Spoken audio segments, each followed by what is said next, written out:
Oh, tēnā koutou katoa. It's good afternoon. It's a great pleasure to be at this occasion. When Bruce asked if I would speak, I had no hesitation in saying yes. True, Bruce is a person that's hard to resist. But to me also, the Memory of the World project, with its register acknowledging documentary collections of lasting significance, is something that I have a long and abiding belief in and have been an advocate for more years than I care to name. And I feel I need to apologise to my early crusading self, who was probably a bit belligerent on such things, but one's early self is put behind us. The Women's Suffrage Petition of 1893, in whose presence we are standing, was one of the first on the New Zealand and the International Register, and I feel very proud and pleased that that is so as a New Zealand citizen as well as a historian. As we now stand in this space, adjacent to Hei Tohu, with the three highly important documents, Whakaputanga, the 1835 Declaration of Independence, the 1840 Te Tiriti o Waitangi, and the 1893 Petition, we're seeing, in a way, I think, a nation catching up with the UNESCO Memory of the World project and the New Zealand Trust's work since 1992 and its formation a few years later. We are, at last I might say, seeing the documents that lie at the heart of our modern history put at the centre of our life in the present day, and they have every right and reason to be there, even if we've come to it quite late. In Aotearoa, New Zealand, we are what we write. We've put our names and signatures ourselves to our aspirations and agreements. Not that we've always lived by those assurances. Doing that is no mean, casual or passing gesture. It counts. When each woman put her name to the petition sheet in front of her in the winter months of 1893, whether in a street in South Dunedin, in Greymouth, Waihi, Greyland, Gisborne, Newtown or anywhere else, she was making her own statement, a decision, a plea, a statement, her signature, her name, her address. In each case, a person, a demand. We want the vote. And each decision was replicated 26 or 30,000 times, however many names there are on that massive roll. Each woman made her own mark, put her own name with her own reasons and her own hopes. And when John Hall famously unrolled those glued together sheets on the floor of the House of Parliament, it was clear that the women had spoken. They'd put their names and their faces and their presence and their words, making them speak to power. Isn't that a remarkable thing on that scale? And isn't it the more remarkable, or equally remarkable, that we can now see, read, and touch in digital form at least, even if the Conservatives won't actually let us touch the paper, that moment and those people, the paper, the ink, and most of all, each of those names joining us in the present with those people, women in the past. I think it's thrilling, and I never cease to get that when the ink and the page and the word is there in front of you. We want to know the people behind those names, behind those words, to ask them questions. And it matters that we remember. And I think it's that makes the Memory of the World project such an interesting and important thing for us to be doing. I want to say just two really brief things in these few minutes. One is about internationalism, and the other is about remembering. We all think we can, and we do, and we all fail and resolve to do better. On internationalism, the other thing we can be proud of as New Zealanders, of course, with the 1893 Women's Suffrage Petition, is that we live in a nation that was the first in which women exercised the right to vote in a general election. I'm not sure, even with the plethora of events we've had in this 125th anniversary year, that we yet fully recognise the significance of the fact of that event. I've been in the UK and Ireland in recent weeks, where the 100th anniversary of partial enfranchisement is being marked. In 1918, in England and other parts of the UK, women over 30 or with university degrees were able to vote, but not others. It was a hard-won right, but still a very cautious step. What was there to be afraid of women aged 23, 24 or 27 going out to vote, or who had not a university degree? After all, that wasn't very many. That we were not afraid to allow Māori and Pākehā, 21 or 51-year-olds, university-educated Ethel Benjamin or Kate Edger, as well as the women who worked at the Wax Vesta factory in Caversham, and the many women who worked for love in their own homes, to vote. It's a notable and remarkable thing.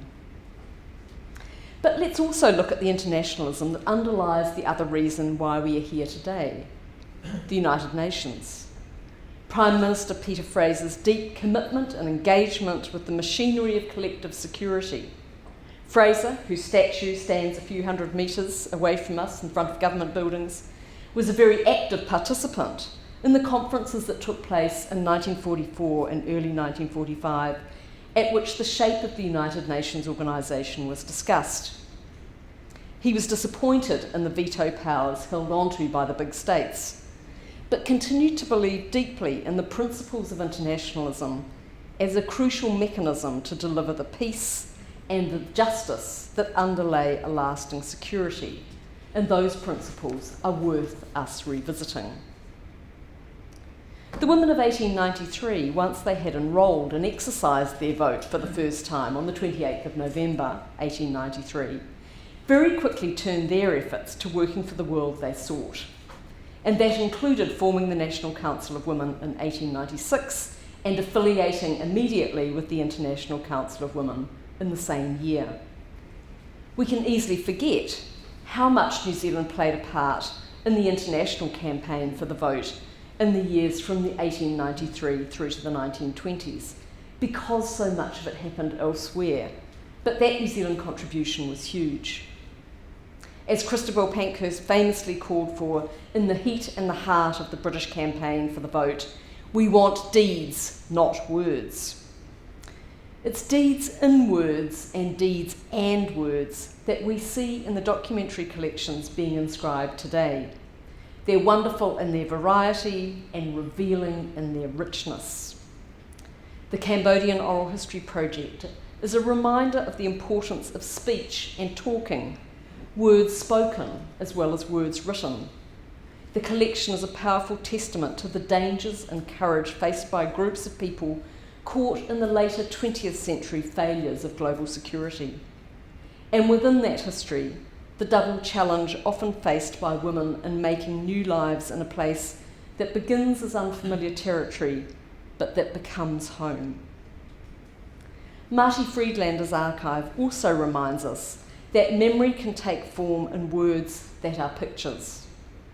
The power of her photographs at the time they were new is known to those of us of a certain age, but how will they be known to future generations? To new questions, and in the face of the human frailty of loss of memory.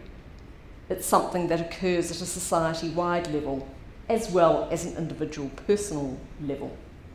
Marty's photographs show often occasions when New Zealanders fought with each other, as well as with government or the establishment, and how New Zealanders remade themselves in the face of nuclear threats, patriarchal authorities, rightful demands by Māori for recognition and justice, global demands to defeat the scourge of apartheid rule in South Africa, calls to save the forest from destruction, and much more. The Presbyterian Church of New Zealand's Deaconess collection strikes a particular chord in my heart. I want to look inside there to see if I can find Sister Lita Barry, a woman who shone a unique light on my all too misspent Bible class years. Independence, laughter, and an amazing life of service was there in how I knew her, but there was so much more I didn't know. How was it, through much of the 20th century, did women like Sister Lita and deaconesses find a place for themselves in institutions that reserved key roles for men? Women without surnames, often, the girl in the office, the era when chairmen were chairmen. Yet we know there was a secretary, a girl Friday, a reliable woman typing the minutes, providing the scones, dusting the pews, arranging the flowers. In the north at Kirikiri, and much earlier in the 1810s and 20s, we have signs, words on slates from the mission house, words etched by Rongo Hongi, aged 16, daughter of the great Hongi. Unearthed only in 2000, and here she is, speaking to us across time. And don't we want more of her? Yes, and we have. And what we have also in this collection, these items, te reo slates, is again something unique. New Zealand's history of encounter, of interaction between Indigenous Māori in the Southern Pacific, the world's latest settled landmass, with people coming from the other side of the world. We are made as a people, as a nation, in words exchanged, words spoken, but also from a very early time, from words written. These are precious to us. They are precious internationally. Go and ask visitors to the Oceania exhibition at the Royal Academy of Arts in London's Piccadilly at the moment. A true and world story, and it's us. My final observation then is about remembering. Memory is not the same as history, but the two are connected. We need both. We need to do both. And New Zealand, we have not been good at either. We've not been good at remembering its history or caring for our records. We let rats nibble the Treaty of Waitangi. We destroy the original census schedules. In the inscriptions made today, we're showing we can do better. And we are expanding the past we remember. Alongside the collections already on the New Zealand Register, we now have women's lives from Kirikiri to Otago, from the 1820s to the 2010s. Lives of religious conviction, lives of political dissent, lives of deeds and words. Looking after the record of who we have been gives us a chance to be better in the present.